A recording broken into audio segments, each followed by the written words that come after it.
Hi everyone, আপনারা সকলে কেমন আছেন? আশা করি ভালো আছেন। সো আজকে হচ্ছে আমার নাইট ডিউটি।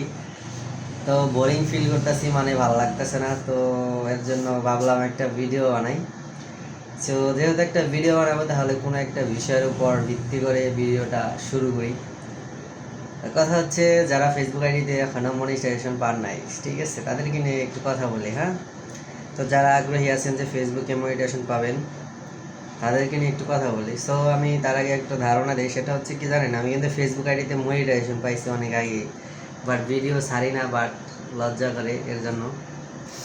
তো কথা হচ্ছে, যারা ফেসবুকে মানে ছোটোখাটো একটা ধারণা দিই, যারা নাকি ফেসবুকে মূলত মনিটাইজেশন পাওয়ার জন্য ভিডিও ছাড়েন বা আশা আকাঙ্ক্ষা আছে, তাদেরকে বলি, তাদের উদ্দেশ্যে আর কি একটা কথা বলবো। সেটা হচ্ছে কি, আপনারা কখনোই, সো গাইস, ভিডিওর বিষয়বস্তু হচ্ছে, যারা মূলত আপনারা ফেসবুকে কন্টেন্ট ক্রিয়েটর হতে চাচ্ছেন, তাদের উদ্দেশ্য কথাটা বলি। সেটা হচ্ছে, আপনারা কখনোই নিজের আইডি প্রোফাইল নিজের আইডিতে কখনো অন্য কারো মিউজিক, মানে মনিটাইজেশন পাওয়ার আগ পর্যন্ত কখনো অন্য কারো মিউজিক বা নিজের কোনো অন্য কারো শেয়ার করা পোস্ট কখনো ছাড়বেন না, পোস্ট করবেন না, ঠিক আছে?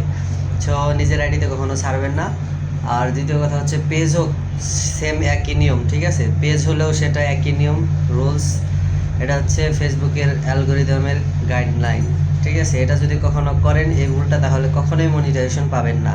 সম্পূর্ণ নিজের যা পারেন, আপনি যেটাই পারেন না কেন, একটা স্কিল তৈরি করবেন, তার উপরে ভিত্তি করে আপনি ভিডিও আপলোড করবেন, ঠিক আছে? ফেসবুক মনিটাইজেশনের জন্য সবচেয়ে সোজা, কিন্তু আপনার নিজের একটা স্কিল থাকতে হবে। যে কোনো বিষয়ের উপর আপনার একটা স্কিল থাকলে আপনি ফেসবুকে কন্টেন্ট মনিটাইজেশন পাওয়ার জন্য উপযুক্ত হবেন, ঠিক আছে?